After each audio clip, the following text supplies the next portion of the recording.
Wrong and Reich. Okay, so this is really hard to type out. I'm not from America, but your stories fit my own so well. Nobody knows about this, not really, not the whole truth. Not even my husband, maybe, though he saw the deepest parts. My name is, well, let's just call me Joanna. That feels safe. And this happened a long time ago, during the war, the big one. Gosh, I was so young then, 18, stuck in a nightmare. I was a nurse, back home in my little mountain village in Germany. Life was boring. Milking cows, mending fences, dreaming of something else. Then the war came, and they conscripted me. They said it was my duty. I hated them, the Nazis, their uniforms, their shouting. But saying no? That meant the camps. Everyone knew what happened there. So, I went. They sent me to this place. It wasn't a hospital, not really. More like a resort, but for top officers. They called it Schloss Adlerhof. Fancy name for a nest of vipers. It was beautiful, I'll give it that. Lakes, forests, grand buildings. But inside? It was all about pleasure, their kind of pleasure. There were these women there, so beautiful, like movie stars. Mistresses of the generals and colonels. They lounged around in silk robes, laughing too loud and drinking French champagne. Me? I was just the nurse, in my stiff, gray uniform dress, plain cotton, scratchy, buttoned right up to my neck. Practical white cotton brassiere underneath, sensible cotton briefs. Nothing exciting.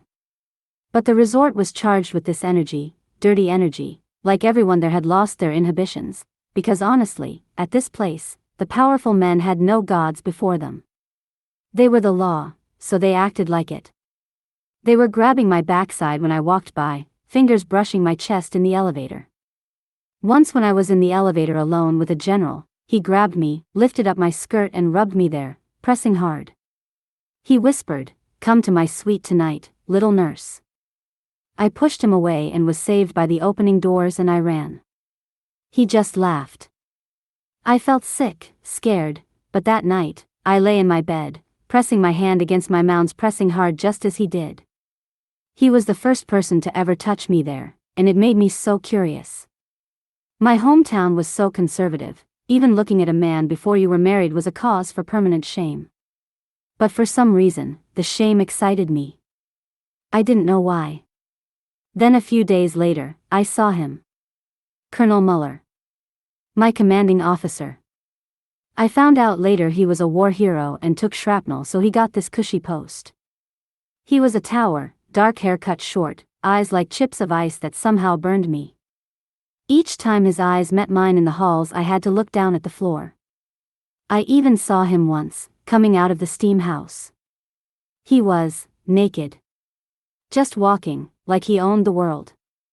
And his body, oh God. Rippled muscles across his chest and stomach, powerful shoulders. And, down there. It was large. Very large. I shouldn't have stared. I looked away fast, my face flaming, but that image, it seared itself into my mind. I felt a strange, hot flutter low in my belly, a tingling I'd never felt before. I had never seen a man's thing before, but deep in my insides, it was a ache caused by shame and something else. After that, I couldn't stop thinking about him. The image of his thing burned into my mind. Obsessed, honestly. During my off-duty hours, I'd find myself wandering near the officers' mess. Watching where he sat for dinner, who he talked to. He often dined with Major Schmidt, a cruel-faced man, and an SS officer named Vogel who ran this ward. It wasn't a hospital ward. It housed Polish collaborators and their families living at the site. A gilded cage, maybe, but a cage all the same. There were full Polish families living in the barbed wire compound, but we were rarely able to see what happened inside. One evening, the colonel, the major and Vogel together, were leaving, looking purposeful. Heart pounding like a drum, I followed, keeping to the shadows. I was surprised they went into my building, the infirmary. But not to the wards on the upper floors but down to the basement. The heavy door clicked shut behind them. I stood there in the dim corridor, frozen, curiosity warring with fear. The next morning, early, before anyone else was around, I crept back. The basement door was slightly open.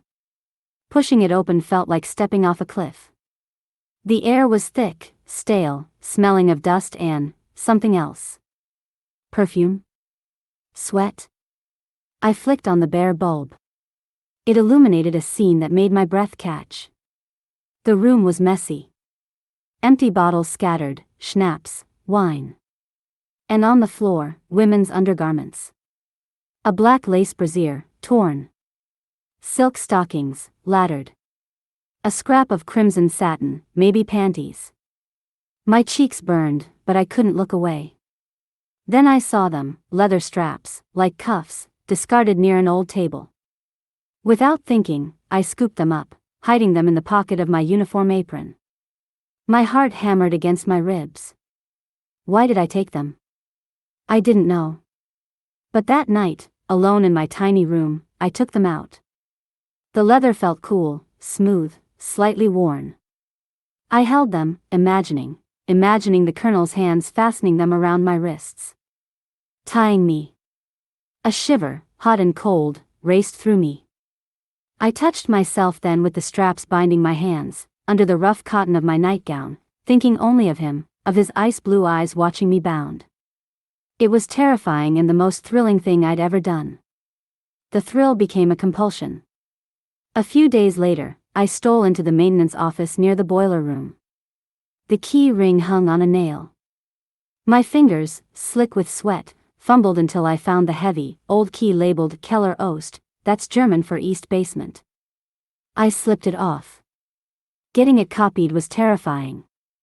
I went into the town, to a little hardware store, feeling like everyone could see my guilt. The old man behind the counter barely glanced at me as he made the copy. Handing over the coins felt like a pact with the devil. The weight of the new key in my pocket was electric. My chance came soon after. I saw him, the colonel, stride purposefully towards the infirmary entrance one evening. Not hesitating, I followed, keeping distance. He went straight to the basement door, unlocked it, disappeared inside. This was it. Heart trying to burst out of my chest, I waited almost 20 minutes, then slid my copied key into the lock. It turned smoothly. The hinges groaned softly as I pushed the door open. Darkness, thicker than upstairs. And sounds, muffled sounds. Moans? Laughter? Coming from deeper in. The air felt charged, thick with something primal. I crept forward, drawn like a moth to a deadly flame. The sounds led me to a door marked Browsraum, which meant shower room. Light spilled from under it. I pressed my eye to the keyhole. Oh God. The scene inside, it stopped my breath. A woman, naked, tied spread-eagled to a metal table. Polish I thought from her features. And men, several officers, including Major Schmidt and Vogel. And my Colonel Muller. They were, having their way with her. It was brutal, overwhelming. Her mouth was bound with cloth but she kept screaming no, no. Horror on her face, but it was mixed with something else. I couldn't tell. My eyes were glued to the colonel. His powerful back flexing, his hands gripping her hips. And, there. His manhood, thick and rigid, driving into her. Massive, much more massive than I had seen before. A wave of nausea hit me, mixed with a terrifying, liquid heat flooding my core. I was horrified, and unbearably aroused. I stumbled back, tripping over a loose pipe. The clang echoed horribly. I didn't wait. I ran blindly back up the stairs, out into the cool night air, gasping. I should have stopped. I knew it was madness. But the image, the feeling in my bosom, it haunted me. Days later, drawn back like iron to a magnet, I followed them back down again. This time I found a better spot, behind an old, heavy oak desk shoved against a wall in the main basement room, near the shower room entrance. The door was open this time and I could peer through a gap in an old desk. The scene was different this time. Several Polish women were there, very young looking and not just one. They weren't tied to a table. They wore outfits. Flimsy things. A blonde woman in a pale blue silk chemise that barely covered her, sheer stockings held up by lace garters. A brunette in a scandalously short black satin skirt and a red lace brassiere. And two others. One had her wrists fastened by chains dangling from the ceiling, forcing her to stand on tiptoe, wearing only ripped fishnet stockings and a look of fear. Another was chained face down over the same metal table, clad only in a tiny pair of white lace panties, her mouth gagged. The men circled them like wolves. Colonel Muller stood near the woman on the table, unclothed except for his tight briefs, running a hand possessively over her hip. I watched, mesmerized and appalled, my body reacting traitorously to the raw display of power and submission. The heat between my legs was insistent, demanding. Then I saw the colonel pull the white panties off of the young girl and started inserting his big thing into her. It was like a large pole. She screamed into her gag, but it was no use. The colonel took her aggressively, possessively like she was a piece of meat on the table. I could hear the muted screams of 9, but none of the men centimetered. She was being ravaged, strokes coming hard and fast. Then I saw the colonel pull out his thing and stroke it vigorously, then streams of something shot out like a cannon, then slower onto the girl's back. I had never seen that before, nowhere had I ever learned that something came out of a man when he did that thing. It seemed so cruel, but at the same time I was soaking my cotton panties and I couldn't look away. It was exciting to an extreme, my ears were ringing. I shifted slightly, trying to ease the ache, and my shoes scraped against the concrete floor. The sound was small, but in the relative quiet between the moans and grunts, it was like a gunshot. Colonel Muller's head snapped around, those ice blue eyes locking instantly onto my hiding place. Terror froze me solid. He strode over, yanked me out from behind the desk by my arm. His grip was like iron. "You," he hissed, his voice low and dangerous. He dragged me, stumbling, out of the basement, up the stairs, and into the deserted infirmary corridor. He pushed me against the cold tile wall. "What a snooping little nurse," he said. His face was centimeters from mine, his breath hot. "This is treason. Espionage. You know the penalty." My blood turned to ice. The camps. Death. "Please, Herr Oberst," I begged, tears welling. "Please, I won't say anything. I swear. Don't report me." He studied me, his gaze raking over my terrified face, down my trembling body in its drab uniform. A cruel smile touched his lips. "My office. Tomorrow 0800 hours. Be prompt." He released me and walked away, leaving me shaking against the wall. I didn't sleep that night. Fear was a cold stone in my stomach. At precisely 0800, I stood outside his office door, my uniform neatly pressed, my hands clenched to stop their trembling. I knocked. "Enter." His voice was clipped.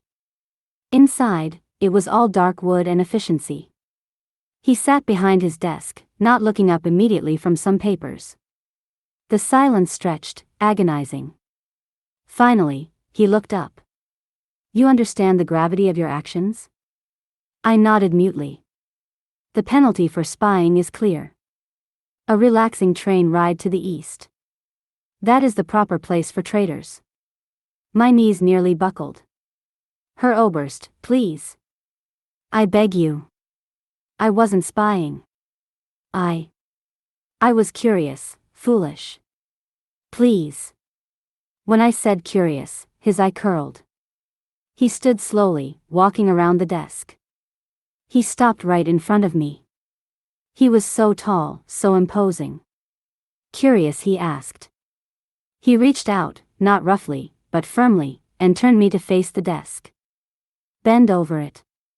The command was soft, absolute. My mind screamed no, but my body obeyed, leaning forward, my hands flat on the cool wood. I felt the rough wool of my skirt brush the desk edge. He stood close behind me. I could feel the heat radiating from him. "I know what you are, but maybe you don't," he said, his voice a low rumble near my ear. "I saw your face in the shadows before. You were enjoying the show." His hands settled on my backside, over the gray wool, squeezing my buttocks possessively. A jolt went through me. "You're a dirty little girl, are you not?" Pretending to be the innocent nurse. His other hand slid around my front, palming my breast through the uniform and brassiere, his thumb finding my nipple, rubbing it slowly until it hardened painfully against the fabric. Shame warred with a shocking, undeniable surge of pleasure. I whimpered. He repeated, "So dirty you are," his breath hot on my neck. His hands explored me over the uniform, claiming, assessing, igniting fires I couldn't control. He rubbed my opening, pressure heavy with his fingers. I gasped, but he kept going until I could feel the wetness under my briefs. He finally stepped back. "Dismissed. And remember, your fate, who knows where it will lead you." That evening, I was in my room, trying to read, trying not to think, when the knock came. Sharp, authoritative. I knew it was him. I opened the door. Colonel Muller stood there, in uniform, his expression unreadable. "You. Come with me. Now." I was in my white cotton slip and cotton briefs, but there was no choice, no time to change. I followed him, down familiar corridors, back towards the infirmary, my heart in a frantic daze like caged bird in my chest. Down the stairs to the basement. This time, he unlocked it. Inside, it was empty. Silent. The air still held the faint, musky scent of past encounters. In the center of the main room, under the single bare bulb, was the metal table. Laid out on it was an outfit. Not a uniform. Lingerie. A peach silk negligee, the color of a blush, with delicate ivory lace trimming the plunging neckline and the hem that would barely cover my thighs. Beside it, a pair of sheer, peach silk stockings and a garter belt. "Undress," he commanded, his voice echoing slightly in the empty space. "Put that on." My fingers fumbled slipping off the shoulder straps, my hands shaking. I peeled it off. "Continue," he commanded. I shuddered at his booming voice and then slipped down the plain cotton briefs. Standing naked before him in the cool basement air was excruciating. I felt his eyes on me, cataloging every centimeter. I pulled the negligee over my head. The silk slithered against my skin, cool and impossibly smooth. The lace tickled my collarbone. It felt shockingly decadent and exposed. I stepped into the stockings, rolled them up my legs, fumbling with the garter clips. He watched, silent, intense. When I was finished, he gestured to the table. "Lie down." I did, the cold metal shocking against my back through the thin silk. He picked up leather straps, different ones, newer looking. He fastened one around my left wrist, then pulled it taut, securing it to a ring bolted to the table leg. He did the same with my right wrist, then each ankle. Spread-eagled. Utterly exposed in the peach silk. He stood between my legs, looking down at me. His eyes held no warmth, only a dark, possessive hunger. "This is what you wanted, isn't it?" he murmured, his fingers tracing the lace edge at my chest. Watching wasn't enough? He pushed the negligee up, exposing the lace panties. I squeezed my eyes shut, shame burning my face. But my body, my treacherous body was already responding, dampness gathering. He undressed, methodically, his gaze never leaving mine. His body was even more magnificent up close. Then he was on me. No tenderness. Just raw possession.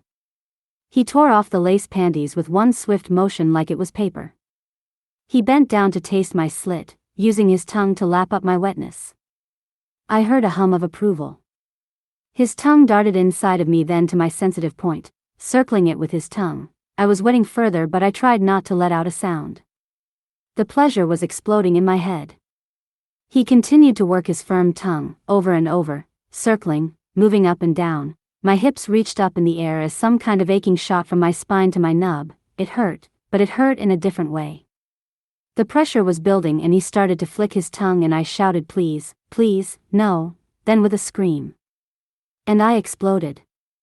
I was being shocked with something I had never felt before, my back arching, my hips pressing into his mouth.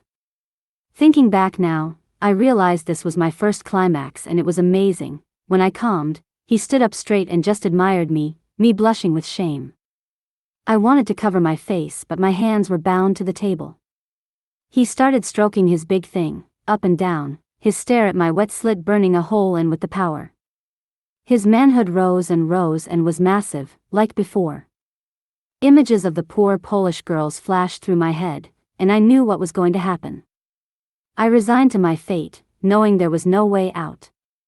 He had complete power over me, life and death, and now he controlled a part of my mind. The one that's hidden from polite company, the part one would never even admit to, even to myself. He pressed his massive thing onto my slit. It was hot, he pushed in slightly and I screamed in pain. I kept shaking my head no, but he continued. This was the first time anything had entered that place and it was painful. He slowly pushed into me, centimeter by centimeter. I winced in pain, and he stopped each time my back arched. But he was insistent and kept going, slowly more. I was shocked that my body was accommodating this thing. Soon he was filling me up and my insides were pushing back. Then he started his thrusts, slow but non-stop.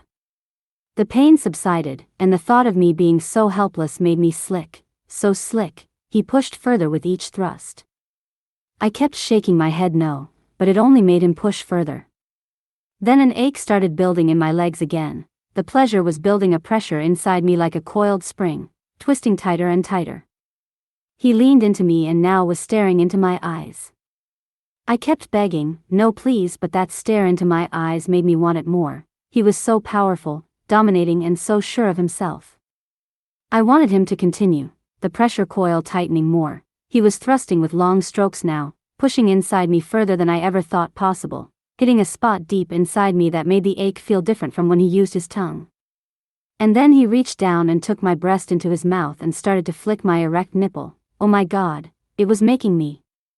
Then I blew up, screaming so loudly. The shocks hitting my body, one at a time. Over and over. I was so lightheaded. I started to see stars in my vision. He rotated his hips from side to side making his thing inside me move, extracting more shocks from inside me. I whimpered with another no, and shook my head, then he continued again. He knew he had me now, completely owning me. He thrusted so deep, his speed matching the intensity in his face. He looked into my eyes again. I started to feel the domination in my body. His jaw clenched as if he was going to kill me, and this made me even excited. The pressure was building again in my legs, then his speed increased, then slowed to a crawl, slowly fully in, then slowly fully out. And he blew up inside me with a bang. A wave of liquid hitting with thuds inside me. One after another. He jacked his head back and closed his eyes, clenching his teeth. I could feel the power of his seed inside me, making me so slick. I was silent in awe. I had never seen what this looked like with a man inside me before and I was amazed. The power of it. His breathing slowed, with his rod still inside me and he bent down and kissed me deeply, so wet, so soft, so pressing. I had never kissed a man before and my first time was happening while his large member and his seed were still inside me. For some reason it felt so complete, like the perfect experience. Afterwards, he cleaned me up with a towel, untied me from the table. He walked me to a shabby leather couch in the corner of the room and covered me with his officer's jacket. I was covered in his medals, broken and shivering. He set me on his lap and held me, really held me, as if I were a precious baby. He kissed my closed eyes, my cheeks, my forehead. It was so tender and affectionate. I couldn't understand how this monster of a man could be so gentle. But the contrast and the protection I felt in his arms, it was making my head spin with confusion. Did I just have the most pleasurable experience of my life or did he violate me? I couldn't figure it out in my head, so I just emptied my thoughts and basked in his protection. I was undeniably changed. We dressed together and he took my hand and brought me to the door of the basement. He kissed me deeply one more time and he led me out the door. Once outside, he strode away from me like nothing happened. I stood there, watching him walk, wondering what would become of me. The days after, everything was so normal, so boring. Everything was in black and white compared to what happened in the basement. But there were glimpses of affection. He would touch my back when he thought no one was looking. He once held my hand gently in the elevator, looking into my eyes, a slight grin. I beamed back at him and stared into his eyes like a schoolgirl in love. I couldn't understand my own behavior. How could I be thinking about this monster of a man with such affection? I couldn't get him out of my mind. What I should have been doing is trying to transfer out of there, but I did no such thing. Days later, he summoned me again to the basement, with a card in my mailbox. I had nothing to wear other than my uniform, so I made sure to bathe my body clean and put on lipstick I borrowed from a friend. When I knocked on the basement door, he answered and was in his uniform. He bent down and kissed me on the cheek and I blushed.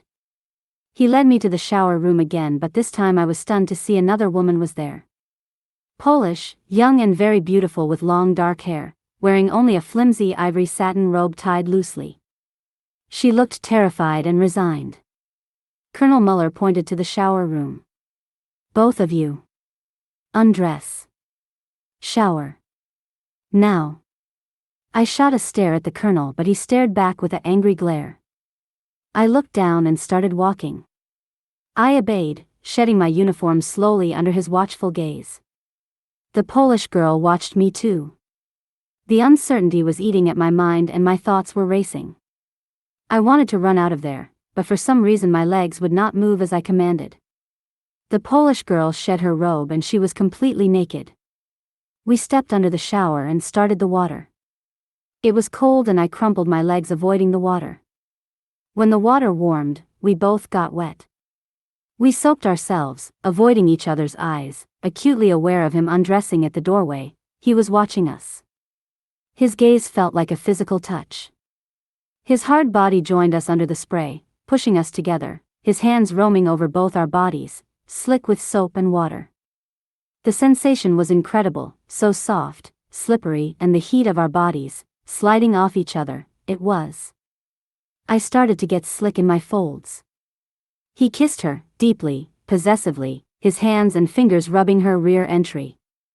I stared down at what he was doing and she gasped in his mouth. Then he took his arm and brought me in and kissed me with the same demanding intensity. We slid against each other, enjoying the sensations. Then I felt his big presence on my belly. It was so hard and standing straight up. He brought the Polish girl's hand onto it and she started to stroke it. For some reason, my hand with the soap in it joined her and we lubricated his large member.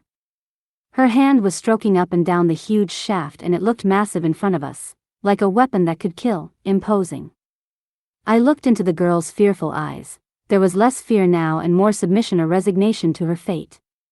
"Turn around," he commanded, and his hands turned us both around. Then he forced our hands to touch the wall. Steam was everywhere and I was so wet with anticipation. He turned my head around from behind and kissed me deeply, his tongue exploring my mouth. It was so wet and passionate with the water splattering all over. Then he stepped to the side and grabbed the hips of the girl. I looked to the side, my hands still glued to the wall. He led the head of his member to her backside. She cocked her head back and moaned. He pushed in and soon he was making those long strokes in and out of her. I thought to myself, this is what it looks like when I'm being penetrated. She started panting heavily as his rhythm increased. I was jealous. I wanted his attention, I wanted to be the sacrifice. I wanted so badly his hands on my hip being penetrated.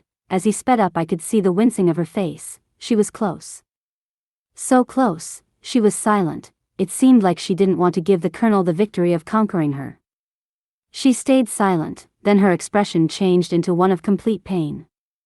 Like she was trying to hold off something, then she shrieked out loudly, over and over again. She shrieked. Her body was convulsing with waves of what looked like pain, but I knew it was something else. Her legs gave out and she slumped to the wet floor, crumpling like a sack of potatoes. Her eyes were closed and she still had that pained look on her face. Then the colonel's eyes shot at me, his eyes were menacing. He grabbed my hips and proceeded to press up against me. I kept shaking my head no, please, but he pushed up inside me filling me. I could feel the pressure in my head like a balloon. I winced with pain, but it entered so much smoother. I couldn't believe I took his entire manhood all at once. He started his long strokes and I arched my back and cocked my head back. Shaking my head, no, please Colonel, I begged. He kept his hammering, with such long strokes. The ache and tension of the coiled spring came so much faster this time. I popped like a bubble, and a star exploding in my head, a torrent of pleasure, my body jacking up and down, with each motion the feeling of his hard rod giving different sensations. I followed the other girl's lead and slumped to the ground, spent and panting. He just stood there, majestic. His manhood throbbing before us like an idol we worshipped. The view of it from below was magnificent. He started to stroke it with vigor and bent down and pulled up the Polish girl onto her knees. He did the same with me without missing a stroke. We both were upright now, staring at this big thing in front of us. I didn't know what was about to happen, but she looked at it with a different expression. She looked like, was this anticipation? Then it happened. He exploded with climax and I could see shots of white liquid exit his head, and hit the girl's face. I had never seen this type of humiliation before and I was frozen with amazement. There was so much of it coming out, it was covering her. She had her eyes closed and was taking it all. Then he looked directly down at me and said, "Open," and I opened my mouth. His seed was dripping out now, no longer shooting, and he directed the head of this monster into my mouth. I almost choked and I could taste the strangeness in my mouth. The taste was so salty and different. I didn't want to upset him, so I kept my mouth on it. "Suck it out and swallow," he commanded. Swallow? I didn't understand, but my mouth started to swallow anyway. It was like I was milking him. More and more came out and I dutifully swallowed every last drop. I sucked and sucked until all I could taste was his hardness. He grunted, eyes closed. I could see he was being pleased and it pleased me to please him. I lovingly stroked his member with my tongue and his body convulsed when I did this. His eyes still closed. The whole humiliation, the slick sensation, the erotic tension of it all, then the complete domination by this man. This powerful man with complete control over us. It was sublime.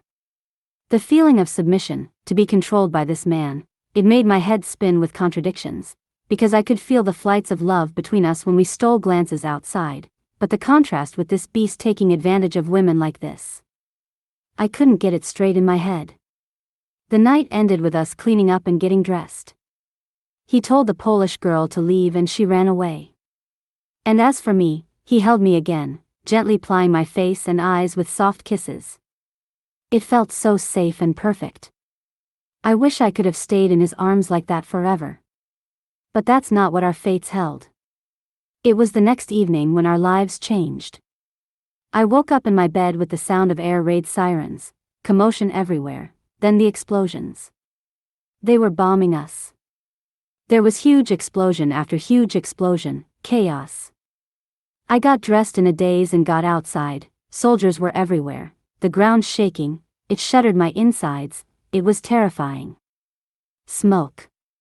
Screams. I ran, stumbling through debris, sure I was going to die. Then a hand grabbed my arm.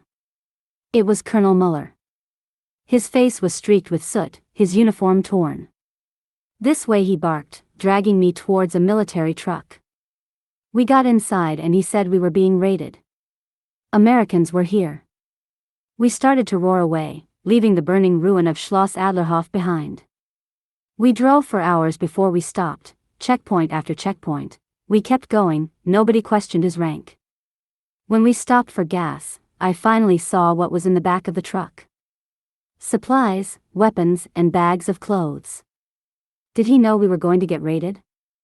I questioned him.